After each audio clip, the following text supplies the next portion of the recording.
Hello. Hi. Welcome to the next episode of the BRIO in the Box podcast. It's been a long time. It's been a while. We had to take a little hiatus because the germs got us. Back to school germs. Because we live with a 7-year-old. Yep. You could not go more than a few minutes of talking without coughing. Yep. And then I lost my voice for like 2 weeks. I still don't sound totally normal. It was a bad one this year. Yeah. I actually didn't get that sick. I just sound like I smoke 3 packs a day. I got really sick, but I think the problem was I was like medicating myself too much and I just prolonged it. It was like 2 weeks. Yeah. It sucked, but you know, we're healthy. We're back at it. Yeah. Here we are. We're going to talk about the CrossFitter Bucket List. Yeah. What is the list of things if you're going to make CrossFit a lifestyle? What are the cool experiences that you got to check off? Mm-hmm. And I was thinking of it a little bit like how Boy Scouts or Girl Guides collect their badges, to become an Eagle Scout, to truly have experienced all the different aspects of this cool community and global network and sport and lifestyle that we call CrossFit. Yeah. So are we going to do like sashes and everything? I know you're saying that like you're kidding, but I was trying to think of a way to come up with like a sash, but like that you would not make fun of me for something like that. I was like, maybe it could be something that goes around your backpack and you collect badges, or like a sticker book. A sticker book. Yeah. See, I knew you would react like that. A sticker book. I think the Beavers do patches on their hat. On a hat. I hadn't thought of that. Like a bucket hat. They all wear a bucket hat. And Okay. They put patches on them. TBD for how we can collect these so far imaginary badges. Actually, now that I think about it, when I was in Cubs, it went on your arm. Oh. And then I think it's like Eagle Scouts or Boy Scouts or something, you do a sash. But I think the Girl Guides get the sash for sure. I was never a Girl Guide. Yeah. But maybe CrossFitters love collecting patches. Totally. And I love making them and giving them out for all kinds of things. We just did the adorable Rocket Week ones, the little PVC ones. They turned out great. Yep. For everybody that rocked around all summer. Okay, so where do we want to start? To be experiencing all the very many aspects of this thing we call CrossFit. The first thing I put on this list is that every person that does CrossFit for any meaningful amount of time needs to understand what it is. Mm-hmm. What are we doing? And why is it so different than all the other types of fitness that you could do out there? And the longer CrossFit's been around, but the further we get away from the origins, I feel like more people have lost the plot recently. So 20 years ago or 15 years ago when we started, Greg Glassman, the founder of CrossFit, was a very persuasive speaker. He would post these lectures on YouTube and we would watch them over and over. They had the CrossFit Journal. Greg was doing some very influential writing at the time, really, really changing the face of what it meant to train and be fit and what we were seeking from exercise. Mm-hmm. The CrossFit Journal would come out every week. We would like pore over the articles and these things that Greg was saying were very revolutionary. And, Greg's been out of CrossFit for a while and the thing has gotten bigger. And I definitely feel like some people have lost the plot. Yeah. So like the textbook definition of CrossFit is constantly varied, functional movements executed at high intensity. So those 3 things, workouts being different, like routine is the enemy, Shirts would say that in the beginning. That was very counter to what was happening in the normal gym. It was very routine. Monday was back and buys, Tuesday was chest and tries. So always skip leg day. Always skip leg day. Yeah. And so immediately routine is out the window. We're going constantly varied. Right. Functional movements, natural, whole body, compound, high power output movements. There's the descriptive characteristics and then there's the definition. That was also different because people were doing single joint, isolated movements. They were doing lots of machines, lots of Nautilus, seated, supported, isolated movements. So instead of that, we were like, hey, instead of doing like a seated lat pull down, you should do a pull up. Yep. You should move your own body weight. Instead of doing the butt blaster and hamstring curls and that awkward yes-no machine, you should do squats. Mm-hmm. So constantly varied functional movements and then the high intensity piece. And that was really that you should work with a high power output. Yeah. Was very different because people would just go long and slow. And at the time, sort of as society, what we thought was the fittest was the people that could go the longest at slow paces, like Ironman and marathon runners. And we're like, oh, that's like the peak of fitness. And Greg went through an entire mathematical, scientific definition of how that was not the case, that there's no way that we could consider an endurance athlete to be the peak of human physical capacity. That's one small part of a much bigger picture. It's a specialization. There's not to say that those feats of human performance aren't amazing, but that's not fitness. That's a different thing. Kelvin Kiptum just broke the world record marathon, Chicago Marathon a couple weeks ago, 2 hours and 34 seconds. Yeah, that's crazy. He ran 13 miles an hour for 2 straight hours. He ran a negative split. That shit is unbelievable. but he's not the fittest on earth. No. Those are two different things. So I think every CrossFitter needs to read what is CrossFit and what is fitness. There's those articles, the kind of like the core of the methodology of CrossFit. I think everybody needs to read them. Yeah. And I'll post them. I'll post links to it if you've never read them. They're like 20-year-old articles now, but you need to understand what this thing is and why we train the way we do. What is it we're doing here? Yeah. Yeah. I feel like a lot of people now losing the plot are doing constantly varied functional movement executed at high volume. Mm-hmm. And we're just drifting back to the thing that wasn't getting people very fit before. It was just making them injured and high oxidative stress and low work capacity. So yeah. Go back to the core of the methodology, read the original articles. And it's not that people can't do long workouts. That is one part of CrossFit. Yep. But you need to balance it out with some heavy lifting and some sprinty short stuff and, all the different time domains and different applications. Yeah. CrossFit's a commitment to training and all three energy systems and all different time domains. And sometimes we go really heavy and sometimes we go long, and we spend most of our time in the middle in the glycolytic pathway. Mm-hmm. And, that CrossFit, we specialize in not specializing. Yeah. And if you've read those original articles, you understand what that means. Yeah. So do a little reading. A little bedtime reading. Yeah. A couple minutes, read them and actually understand what this thing is that you do. Yeah. And then I think that commitment to training and testing all these different things kind of bridges us into the next one on our CrossFitter bucket list. Number 2, do some benchmarks. Yeah. So CrossFit wasn't like built entirely around benchmark workouts, but since the early days, Greg would plan workouts that he would give names. Mm-hmm. They started out as the girl wads. Mm-hmm. And what was his quote? It was like, anything that leaves you on the floor gasping for breath, wondering what just happened, needs a girl's name or something silly like that. Yeah. So there was like Fran and Isabel and Kelly and all these different workouts that were like the benchmark workouts. And I think that as part of your journey, you need to go back to some of those old school workouts and give them a shot and see what the original kind of workouts were all about. Mm-hmm. And we try to incorporate them sporadically into our program. But I think a lot of people have done them once and they know what they feel like, and then they try to avoid them a little bit. Yeah. Especially things like Fran. Fran is notorious for ruining people's day. Mm-hmm. And so I think a lot of times we'll post it up and people will be like, yeah, this is a good rest day, I think. Yeah, no. Yeah. A CrossFitter doesn't skip Fran. Mm-hmm. So Fran's 21, 15, 9 thrusters, 95 for the guys, 65 for the girls, and pull-ups. Mm-hmm. Properly executed Fran is done under 3 minutes. Yeah. And it is, in terms of human power output, one of the highest expressions of power, one of the highest power output things you can do, because you're combining a squat and a press with a pull. Yeah. In opposing muscle groups as you go back and forth, so you can maintain a high intensity. So it's one of the most uncomfortable things you can possibly ever do. It's very uncomfortable. It's very uncomfortable. But it's an expression of max power. And CrossFit's at the core of it, a program centered around power, around intensity. Yeah. I will admit I have not done a Fran in quite a long time. And I've been feeling the itch to do a Fran again. Mm-hmm. And maybe this has something to do with I just turned 40 and it's middle age or some midlife crisis-y kind of thing. I was like, hey, there's over the years of doing CrossFit, it'll be almost 16 years. There's some cool things that I've been able to do. Yeah. And I'm not ready to give away capacity in any of them yet. Mm-hmm. I'm like, I had a 3-minute Fran at one point, and it's like, I don't see any reason why I shouldn't still have a 3-minute Fran. Yeah. I'm 40. I feel good. I'm still fit. I'm still strong. I'm not ready to be like, oh, that's behind me. That's in the past. I'm like, no, fuck that. I want to still be able to rip a 3-minute Fran in my 40s, you know?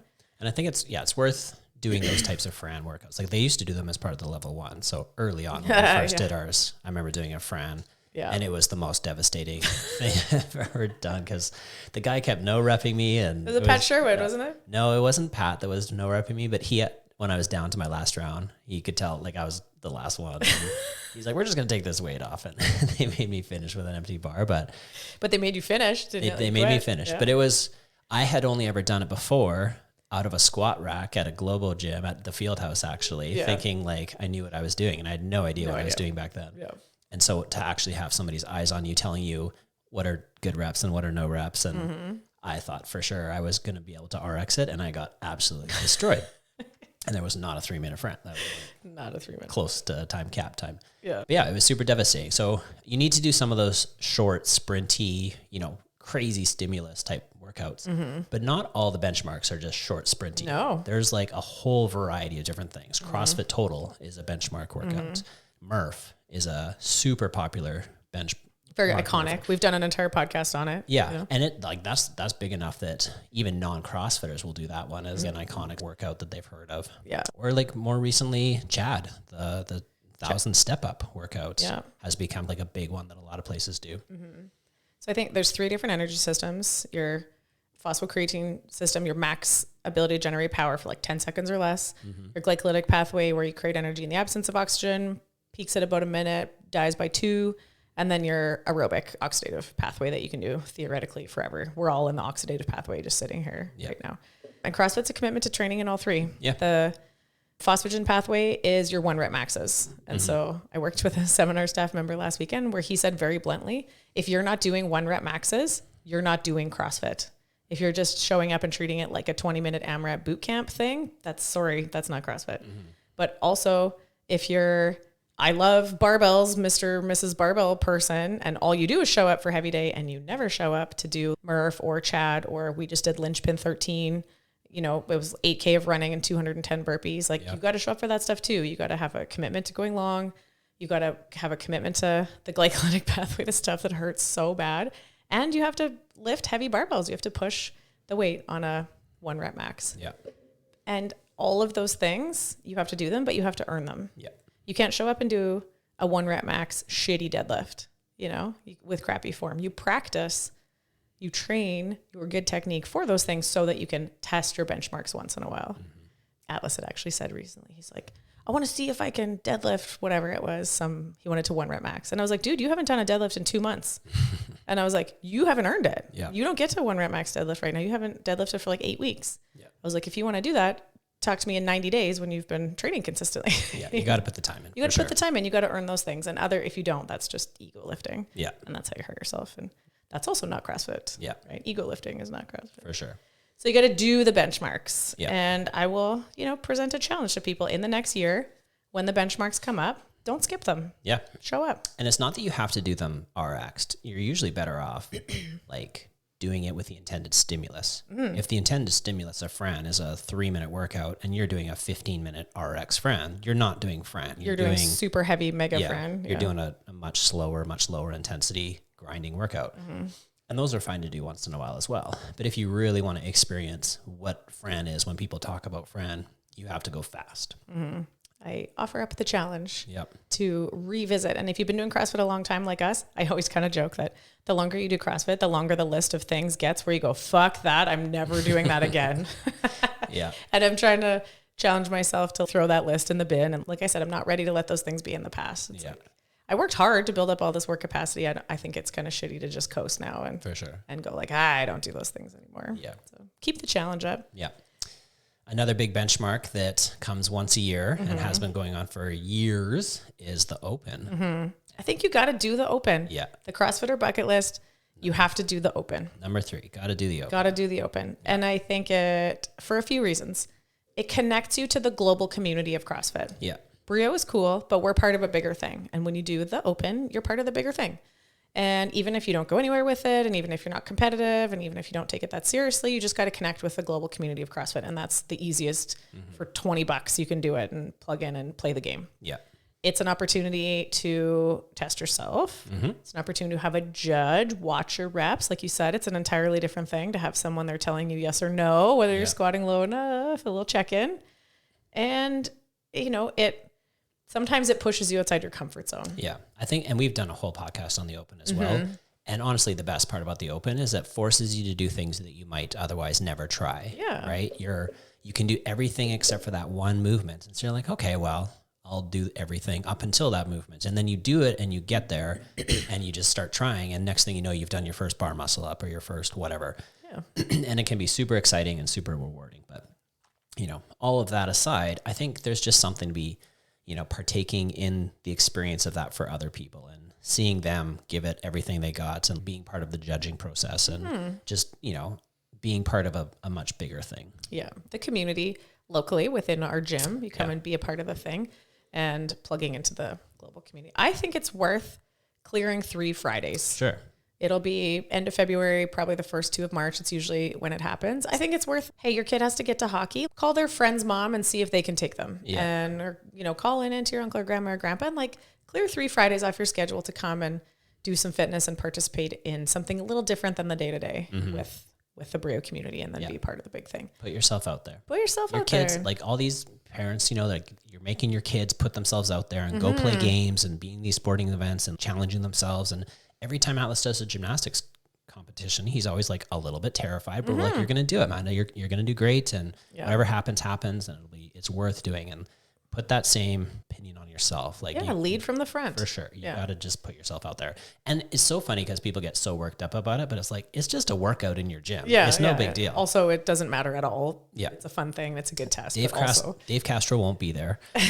Nobody's putting your results online. It's just it's your same friends you see every day in the gym. It's all the same, but it's different. Yeah. And it's super open to anybody. There's 3 different divisions, so you can make it as easy or as difficult as you need. It's just a worthwhile endeavor. Age groups, all the different kinds of things, adaptive versions, a little something for everybody. Yeah. Okay. So, and then bridging into connecting with CrossFit being a global network of communities. Number 4 is you need to drop in and do a workout at a different CrossFit gym at some point. CrossFitter Bucket List is you got to go to a different gym when you're out of town. For sure. Look up one in your area, email them and say, hey, I'm visiting.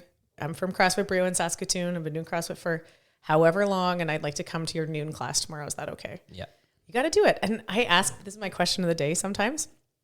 Have you ever dropped into another CrossFit gym? And if so, what's the furthest away one? Because it's kind of neat to see where people have been. There are people that have been doing CrossFit with us for a very long time that have literally never worked out in another gym. Yeah. And I'm calling that out, and I do it to their faces too. That's not okay. Yeah. That's not okay. You gotta connect to you gotta understand that BRIO is great, the best, I would say. Obviously. But we're just one piece of this big CrossFit network around the globe. Yeah. And you need to see that what we're doing, other people are doing in other places. It's super neat. Yeah. We've done it all over the world. All over the place. I would love to go back and make a list of all the CrossFit gyms I've dropped into. I think even just last year, 2022, it was like 19 different CrossFit gyms I worked out in. Yeah. And every new city we're in, every time, vacation, work stuff, we make an effort to go visit as many as possible. Yeah. And some good, some not so good. Yeah. Whatever. And regardless, whether they're good or not, you're going to find something that you enjoy or don't like, or something that makes you appreciate what you have back at home, or something that's like a great idea that you can come back and be like, hey, we went to this CrossFit gym and they did this really cool thing. And, you know, we love hearing that kind of stuff. So go and check out other places and see what it's like and meet other people that are into the same thing and, you know, just nerd out. Yeah. And if you're on holidays, guess what? You're going to find all the perfect like hookups that you need for the local connections. You're like, I need a really good surf instructor. And they're like, oh yeah, you know, this guy in the 7 a.m. class, like Frank, he'd love to take you out. Or you're like, I need recommendations for a really good hike. Where should we go? And they're like, oh, you're going to go park in this little parking lot. Doesn't really have a sign. And then you're going to go to the left and then you're going to do this thing. It's amazing. It has a waterfall and things you never would have known about. What's the best restaurant in town? Where can I get a great taco? Like all kinds of stuff, you know? Yeah. Forget like TripAdvisor. You need to go to your CrossFit gym and just start chatting with people. CrossFitters love food. They're happy. CrossFitters love food. They're going to tell you where the best ice cream shop is or the best tacos are. Yeah. We went to a CrossFit gym in New Orleans one time and we had taken a cab to get there. Atlas was really little. He was like 3 and we had him with us.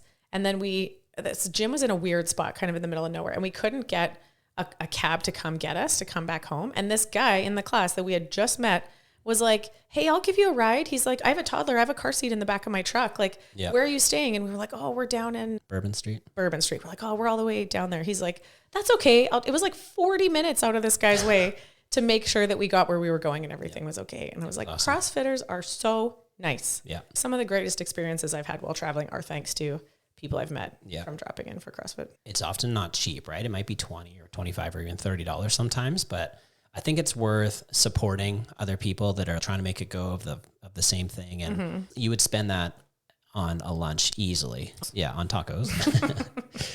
And I think it's worth going and supporting other places. And plus, like, we've talked as well in the past about if you're on vacation for a week and you take that entire week off, it is so much harder to get back into a good routine. So go and do a few workouts and minimize the damage while you're away. And so you got to do it. Number 4 to tick off is drop in to a different CrossFit gym somewhere out of town. number 5, also in terms of experiencing all the different facets of what CrossFit is about, is you got to do a competition. Yeah. You got to dabble, understand briefly the sport side of CrossFit.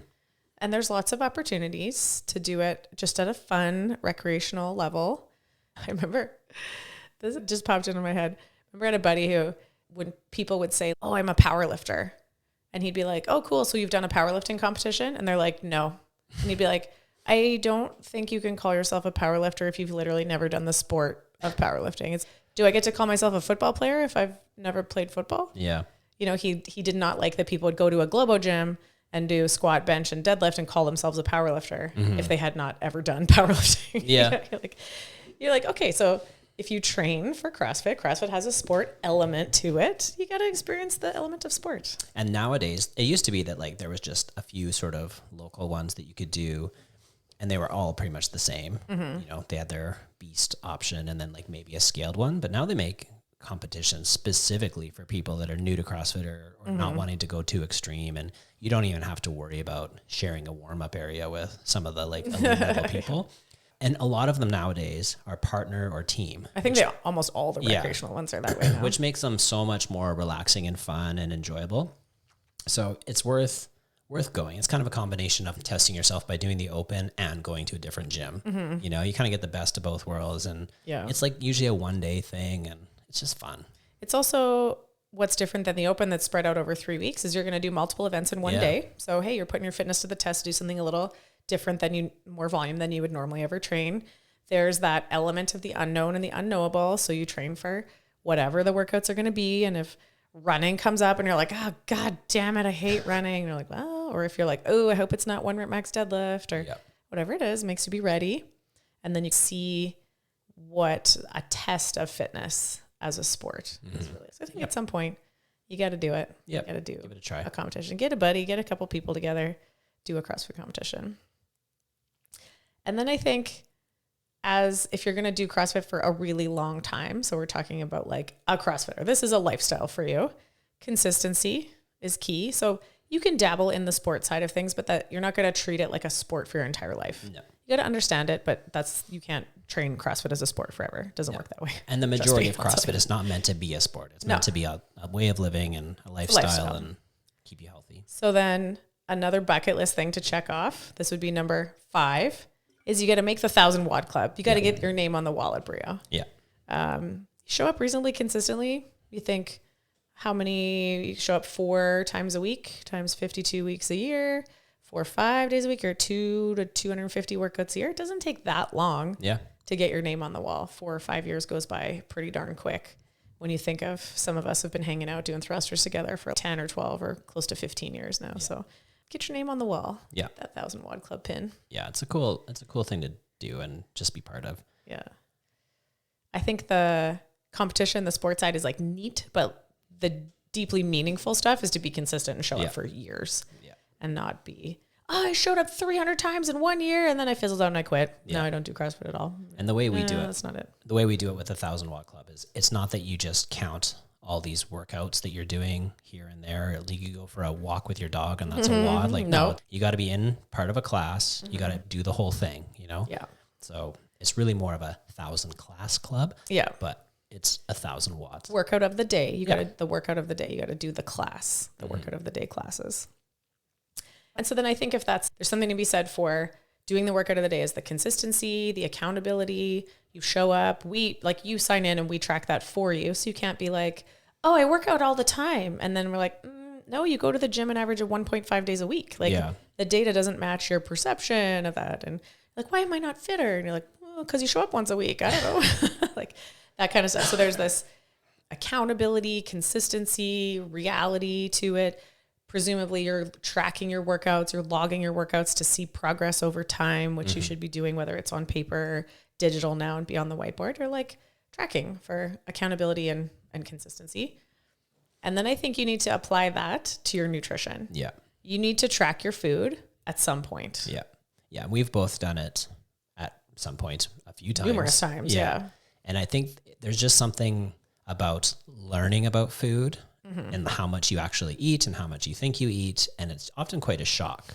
Or even like serving sizes is often quite a shock. I remember the first time I measured out my peanut butter, and it was so disheartening how small a serving of tablespoon of peanut butter is. I was like, oh yeah, I probably eat 1 or 2 tablespoons. No, 5. It's like tons of peanut butter. Yeah. So I think it's a good practice to learn more about yourself and your natural tendencies and how much you actually eat. And then to see when you look at a serving size on a package, how much they're actually recommending. Yeah. The Vector cereal thing that we do at the kids camp is always the like big shock to the system. Serving size on the box, they're eating approximately 3 to 4 times the serving size when they just free pour it into a bowl. Or like back in my day when I would eat junk food all the time, a box of Kraft Dinner was a serving. But according to the box, that's 4 servings. Or like a Haagen-Dazs, those are single serving containers, and they have 3 in there. It's different. In the early days of CrossFit, and this is, like I said, the whole theme of this is like connecting with the core of the methodology and not losing the plot and getting lost and distracted from the original thing. In What is Fitness, Glassman writes, world-class fitness in 100 words. And literally the first line pertains to nutrition. It doesn't pertain to the first 2 lines. Don't have anything to do with exercise and training at all. It's eat meats and vegetables, nuts and seeds, some fruit, little starch, no sugar. So that's what to eat. And then the second line is keep intake levels that support exercise, but not body fat. So we're talking about what you eat and then quantifying how much you eat to support exercise. That literally nutrition is the foundation of all this stuff that we would do. Back in the early days, it was always the zone. Yeah. Every single freaking CrossFitter, if you were not doing the zone, you were like not doing the thing. You know, you were not part of the tribe if you didn't know your zone blocks and how many blocks an egg was, that kind of how many blocks of protein. Or how to put together a 3-block meal off the top of your head. And you didn't have your zone charts taped to your fridge or your cupboards. Everybody. And now zone's kind of a overly complicated system now that we have so many food tracking software and all kinds of stuff like that. Yeah, but I don't really care. I think counting macros is stupid. You know, I've said that before. No secret there. But I think you just need to bring some awareness to what you're eating. I don't even care if you try to hit any particular target, but just that accountability, awareness, and being brutally honest with yourself to put it in Chronometer or MyFitnessPal or just a diary, written pen and paper. That if you walked by the front desk at your office and you ate 4 chocolate almonds, you pull out your fucking phone and you type in 4 chocolate almonds. And so you just get super brutally honest with yourself about every morsel of food that goes in your face. And then from there, you can do what you want with that data. Once you have honesty and transparency in what you're actually eating, then you could choose to make some smart adjustments to achieve whatever goal you're looking for. I don't think people need to like track their food for the rest of their life. I think you need to spend a week or 2 at least to get a feel for where you're at and where you need to be. And it's often a bit of a wake up call when you're like eating well, or you think you're eating well, but then you like put it all into a, nutrient counter and you realize you have 0 vitamins coming in and nothing but like empty carbs and terrible fats. And oh crap, I'm eating like 3,000 calories when I thought it was 1,800, and it just put some numbers to the estimations. It's a very difficult thing to do. There are easier tools now with smartphones, and there's even some AI ones where you can take a picture of a plate of food that supposedly can kind of figure out. I don't know how it's doing that. I don't really trust that, but there's a lot of interesting research that people are just way too good at lying to themselves. And the brutal truth that the research elucidates is that the more overweight you are, the less accurate you are at being honest with what you're eating. So when they use a technique called doubly labeled water, which is something that you ingest that can like very precisely keep track of how many calories you ingest, people that are overweight will err by as much as 40%. They'll underestimate what they're eating. And the closer you get to maintaining a stable body weight, the better you are at estimating how many calories you eat, which is infer what you want from that data, but just going through the exercise of, it's like the Hawthorne effect when things change just from observing them. And so if you just try to be as honest with yourself about observing everything that goes in your face, and whether you just take a picture of it or whether you write it down or whether you everything, then you'll start to probably adjust and make some changes just through the process of observation. But you got to do it. You got to track your food at some point. Okay. So doing the difficult things, being consistent, we're sort of on that theme. Number 7 is you got to do some, I call them the BTN workouts, as in better than nothing. I think way too often people need the perfect scenario for them to work out. And it's like, well, I'm away from my gym, and so I can't work out, or I don't have an hour and a half to like dedicate, so I'm just not going to go today. And they just make up all these excuses to avoid doing something that's like less than ideal, but still better than nothing. Yeah. I don't have my workout shoes. I don't have workout clothes. It's late, whatever. Like, so the BTN, the better than nothing workout happens anywhere, anytime. Yeah. And with zero excuses. So sometimes it might happen in your living room at 10 p.m. Because you didn't get to the gym that day, and you might be wearing your pajamas and no shoes, and there might be no music playing because everyone's asleep, but you need to do 100 burpees real quick to just get a sweat on. It might be beside your desk at work at lunchtime, and you just rip out 100 air squats and just move your joints through a range of motion. I frequently do random little crappy workouts in hotel rooms and hotel gyms with one dumbbell and, you know, no timer and no music, and sometimes not my favorite shoes or the same clothes I was wearing on the airplane. And sometimes it's on vacation, sometimes at the lake, whatever, but it happens with no excuses. Yeah. And so that you have some accountability to do it no matter what. Yeah. Our go-to easy, better than nothing camping workout is 10 rounds, 10 air squats, 10 push-ups, 10 lunges, 10 sit-ups. Yeah. It's 100 of everything. It takes 10-ish minutes, give or take, but you can do it anywhere. You literally need 4 feet by 6 feet on the floor. The size of a yoga mat, and that's it. You need very little space. You can do it anywhere. It doesn't take that long. It's not that devastating that it's going to ruin your day, you know, but it just gets you moving. Yep. And so I think a CrossFitter that does this for life does it consistently and with very few excuses, and not just when it's convenient, or just when I'm close to my gym, or just when I have my shoes, or just when I've eaten properly, or blah, blah, or taken my pre-WOD, or all those things. Like, no. Like, fitness happens no matter what, and consistently all the time. Yeah. And if you're not going to drop into a CrossFit gym when you're on holidays, but you're going to be gone for 2 weeks, that workout that you just said, the 10 rounds one, you better be doing that so that you don't die when you come back the first time you do 100 push-ups. Like, invest in your future. Invest in your future. So you got to do the BTN workouts. One of our faves. Yeah. Number 8, the bucket list. You got to do it. Yeah. And most of our people have done this, but if you haven't yet, our Christmas tradition is 150 burpees.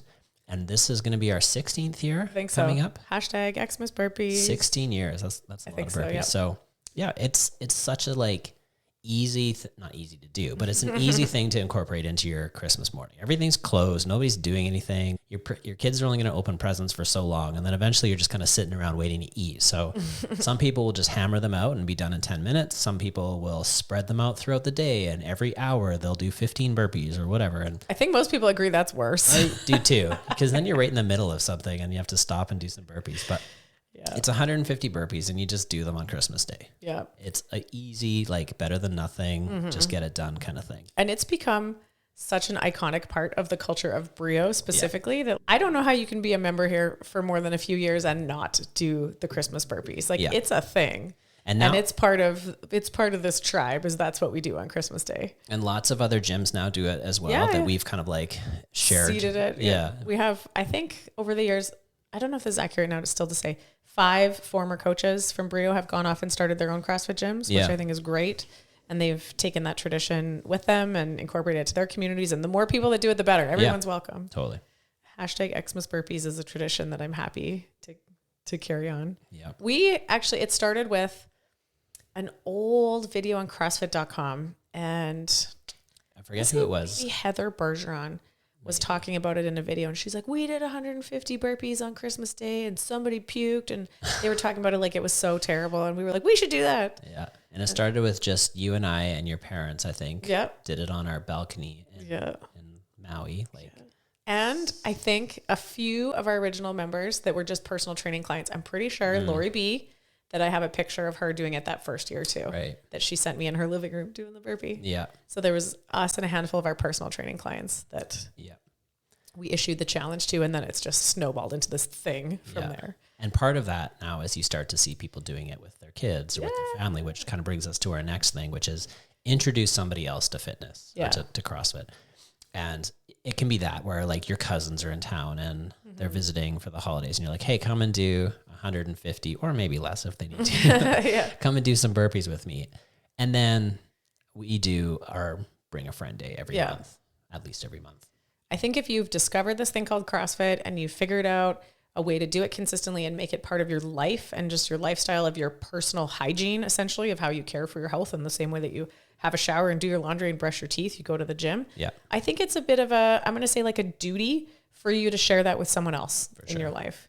I think some of the most important people you could share that with are your kids. Yeah. So that you can set them up for the same healthy life and mental health and stress management and, you know, avoidance of chronic disease and all those things, that gift that you've given yourself. You should definitely give that gift to your kids.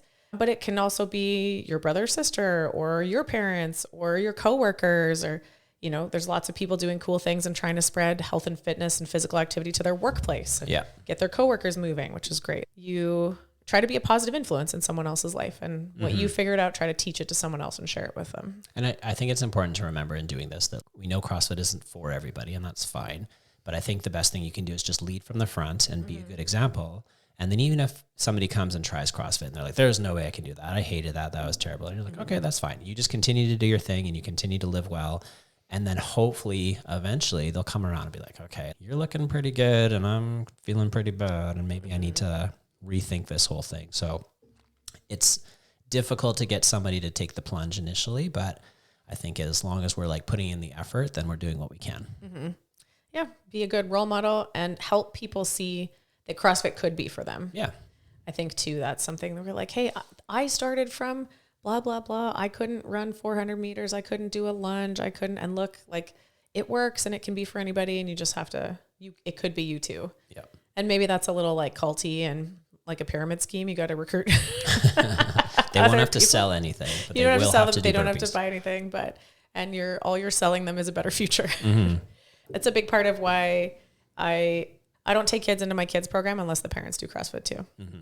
And I think that there's not much chance that a kid is going to learn healthy habits if it doesn't start at home. Yeah. And I think the expectation for parents needs to be, like I said before, you got to lead from the front. Yeah. And if you're not willing to do the things you're expecting a child to do, as in show up and work hard, and I don't care if you had a long day at school, you still got to go to practice or training.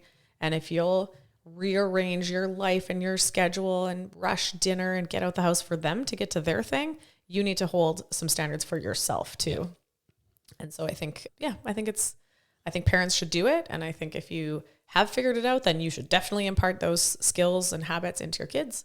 And if you would give that gift to your kid, but not to yourself, then you need to have a little reflection inward on why you'll hold them to a standard you won't hold yourself to. Yeah. So, yeah. And we could do a whole podcast on that. Yeah. And we probably will. We probably will at some point. And then I think another line from World Class Fitness in 100 Words is regularly learn and play new sports. Mm-hmm. And so I think we could broaden that out to say you need to use all this capacity, all this fitness that you've built to do something cool outside the gym. Yeah. And this could be something as simple as, helping your friends move farm equipment and playing sports and whatever with your kids. But then a better thing is to make a difficult challenge for yourself and then do it and see how good you feel with it, right? Mm-hmm. Do the West Coast Trail, or go hike a mountain, or do something challenging where you're pushing yourself and you're doing something out of your comfort zone, and see how you feel. And it's better still if you used to do that kind of stuff and then you haven't for a while and then you CrossFit and then you go and try it again. Like, we've had so many people that their hockey games improve, or they train to hike a mountain and they're carrying their husband's bag or whatever, put some work in and then test it in like a real world scenario. Yeah. Like you said, it's cool to be able to be like, oh, I moved a couch. Nah, that's not what I'm talking about. Like, you got to make a goal outside the gym and do something fucking hard. Yeah. And be proud of yourself that you have the capacity to do things that most people can't. Mm-hmm. I had a couple people this summer. One guy was like, hey, I did like a bucket list hiking trail in BC that I've wanted to do it my whole life. And 2 years ago I thought about it and I knew I wasn't fit enough and I never would have made it. Yeah. And he's like, now I did it. No problem this summer. And you're like, yeah, man, that's why we do this. Or one of the girls in the gym entered wakeboarding. She went to wakeboarding nationals, Krista, this summer. And you're like, that's freaking awesome. And she ended up on the podium with girls like way younger than her. And she has this capacity to do this amazing stuff. And you're like, that's why we do this in the gym. Or Bonnie did the West Coast Trail this summer with her friend and just had the capacity to carry a 50-pound pack for a week and survive out in the wilderness, and like all these things where you've given yourself the gift of the freedom. Physical fitness is freedom. Mm-hmm. It's the freedom to do things and try things and experience things and travel and hike and challenge yourself and play sports and meet new people and all this kind of stuff. learn to water ski, learn to play pickleball, join a softball team. And you know that you can trust your body to show up and be like, yeah, I have the fitness to be able to do and try these new things and challenge yourself. Maybe you want to run a 10K. Yeah. You're like, sure, I'll do what was the step up for mental health? You'd be like, yeah, I can run 10K. I'll show up. I won't die. It is pretty neat to like sign up for something like that and do no prep for it other than just work out like you normally do. Yeah. And show up and see how it goes. Because it's surprising, you know? It's surprising how well you can do with just a base level of fitness. Like we went and did the MS bike tour, and you did twice as much as I did, but neither one of us had really ridden our bike that much at all. No. Like I had just gotten my bike a little while back and had 2 15 or 20 minute bike rides on it. Yeah. But then you go and you do 50K and you did 100K, and it's like, you're fine. I wasn't like wrecked for the next week. I was just, you're good to go because your muscles are just capable and you're able to just do a thing. Yeah. I was actually like really happy. And that was a good win for, I was like, this is why I do CrossFit. So Tracy's team, the Remyelinators, it's a beautiful day in September in Waskesiu. The course is like 52K. I did the first loop with Atlas and then went and picked you up. We were just going to do half of that loop together. And then I was like, hey, do you want to do the whole thing? And you were like, no, it's okay. I was like, no, like I want to do the whole thing again. And then I ended up, so it was like 104K that I biked on that day with like no training. Yeah. Somebody's husband was like, so do you spend a lot of time on your bike outside of CrossFit? I was like, no, not at all. I biked a total of 12 minutes this summer. Yeah. But I was like 1,000,000% fine. And it was so fun. It was such a beautiful day. It was so nice to just be out on my bike and just giving her for 4 hours, you know, talk about doing a long workout once in a while. And, you know, woke up the next morning and was fine and not too wrecked and just able to be out there and just enjoying. It felt like freedom. It felt like the freedom to just pick up and do things like that. Yeah. I was like, CrossFit's cool. Yeah. Use your fitness. Get outside. Try new sports. Do new things and challenge yourself. Yeah. That was number 11. That's number 11. Last one on the list. The pinnacle. I think if you're going to make CrossFit a lifestyle and a thing you do forever, the final bucket list item is you have to take the level 1 course. Even if you're never going to coach, you're not going to open an affiliate. It's just a thing that's so well done in terms of teaching the methodology in 2 days of like full immersion. It's like the high intensity course on what is CrossFit. It'll challenge you. You'll learn some things about yourself. You'll get some feedback on your movement. You'll have some mind-blowing moments of things you never thought about or ways of having things phrased or learning things. You'll come back with a much deeper understanding of what it is. You'll be all jazzed up and energized to train hard and stay committed to it forever.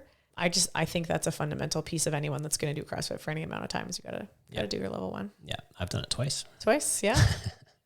And we did a podcast on it after. We did, yeah. Yeah. On your take on revisiting it from 2008 to 2023, 15 years later. Yeah. The benefit of retaking the level 1 at any point in the journey. And what would you say were your highlights? It was like 6 months ago you did it? I think it's just cool to take a step back and revisit the basics. And that was another, again, Greg Glassman quote was, once you think you've mastered it all, what is it like? Take a step back and revisit the basics, but this time paying more attention. Yeah. And I think that it's so easy to get hung up on just coming in and doing workouts, but to hear the philosophy behind it and like why it works and why is it so effective and why is it so important in people's lives and just like really get, like you said, jazzed up again about the whys. Yeah. And then it's cool to see people that have those like light bulb moments for the first time, you know, like I remember going to our level 1 way back in the day and the whole thing was just like mind blowing, you know, you're just like, I can't believe this is a thing and holy crap, how did we find this? And then the second time around, I'd heard it all before, but it's still inspiring to hear it again. And this time from a different person. So in a different way and to see how much it had evolved and grown but still the same thing, you know, it's not like it changes every year. It's still the same message that they've been talking about forever. So it's really something that has legs. It's going to continue to last for a long time. And it's just a cool, special thing to be a part of. Yeah. And I think it anchors you in, there's something, I guess it's now part of CrossFit, like history, like the history of where we've come from. CrossFit's new in the world, but we're a couple decades in. It's like new, but kind of not that new. And understanding the history of where this thing came from in order to understand what it is now and why it is the way it is. And I remember way back, they used to like on purpose kind of wreck you a little bit. Right? Like Yeah, it's not like that. They would make you do Fran, and they would make you do bottom to bottom to bottom squats. So you had to do Tabata air squats, but then your rest, you held the bottom of a squat. And I remember it was like very, very difficult. But now they still do a workout on each day, and it's still challenging, but it's as challenging as you make it, you know? So you really can give her hell if you want to, or you can kind of just make good choices and take it easy. But even just the amount of work you do with a PVC, it's like a challenging weekend because of that. Yeah. But again, it's just anybody can do it.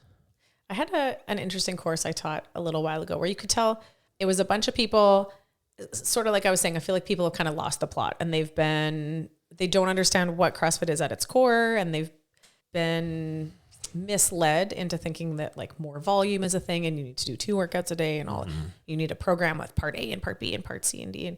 And you could tell they were really like, what? To a lot of the stuff we were saying. And I had a light bulb moment. Every time I teach these things, I learn something new. And I was like, the core of the CrossFit methodology, like you said, is unchanging. Yeah. And CrossFit is constantly varied functional movement executed at high intensity. Our charter for safety is to work on good mechanics, to do them consistently and show up in the gym consistently, and then add intensity. Mechanics, consistent intensity. The priority is to apply intensity to 1 workout a day, and to prioritize rest every 3rd or 4th day. Choose rest before rest chooses you. And I was like, I've literally never seen that formula not work. Yeah. Especially if you combine it with meats and vegetables, nuts and seeds, some fruit, little starch, no sugar at intake levels that support exercise and not body fat. You take these little sound bites of CrossFit. You do constantly varied functional movement executed at high intensity. You apply intensity to 1 workout a day, and you make sure before you apply intensity, you have good mechanics consistently. You choose rest before rest chooses you every 3rd or 4th day, and you eat real food. I've never seen that not produce an amazingly fit person. Yeah. I've never seen that not work ever in however long we've been doing this. I've never met a person that formula didn't work for. I have seen a lot of people run themselves into the fucking ground trying to do 2 workouts a day, or trying to train long, or drinking too much alcohol, or not sleeping properly, or eating shitty, or going way too heavy with poor technique, and violations of any of various forms of violating the charter. And then it really doesn't, I've seen people really not work with that and burn themselves out and get injured, and, all kinds of things, run into like you lose the mental grind to be able to train hard because you don't rest enough, all kinds of things, right? Yeah. I think that just going and visiting a different gym, you're going to learn some things probably that you've heard before, but maybe just a new way of hearing them that makes them kind of click. But when you go and do the level 1 course, you're basically working with the best in the world, right? They're the best CrossFit coaches in the world, and that's why they have that position. So you get to go and basically experience a new higher level of the same sort of thing you've been doing for a long time, Thank you for saying that. Yeah, well, she's sliding me money under the table right now. Yeah, it's paid to say that. So the bucket list. The bucket list. To recap. Top 12. You got to read the original articles. Yeah. What is fitness and what is CrossFit? But I would challenge you to read something called the Glassman Chipper. It's all of the original articles. I think there's 38 of them, but at least those 2. Understand where this all started. Yeah. You got to do the benchmarks. Show up for benchmark day. The heavy ones, CrossFit Total, the really uncomfortable ones like Fran, and the really long ones like the Murph and Chad and those ones. You got to do the open. Yep. Be part of the global community. Be part of our BRIO community. Challenge yourself. Try something new. You got to drop into a different CrossFit gym. Go meet some other people. See how they do it. Experience that feeling of this network of affiliates that are all over the world. Yep. Challenge yourself to do a competition at some point. Experience the sport side of CrossFit. Be consistent in your training for years and years. Get your name on the wall in the 1,000 WOD Club. Track your food at some point. Pay attention to the finer details of your nutrition. Yeah. Be honest with yourself. Do some like legitimate better than nothing workouts where you don't want to, you just need to, and you just make it happen. Yeah. And one of the easiest ways to do that is Christmas Day before you get all food drunk. Definitely not after. That's worse. Definitely not after. Do the 150 burpees and then introduce somebody else to CrossFit. Try to bring them in on your burpees or bring them into a class and, share the love. Be a positive influence. Yep. Use your fitness to do something challenging in the real world, right? Test yourself in a new and exciting way, accomplish something, and then finally take the level 1 course. And that's it. And then you'll be the true CrossFitter that ever lived. Yeah. And you'll get your sash or maybe your hat With your patches A on. hat. I think You'll be an Eagle Scout. I think we do hats for sure. Okay. Bucket hats, like beavers. Awesome. All right. That's the list. Best of luck. Chip away. Thanks, guys. Thanks for listening. See you in the next one.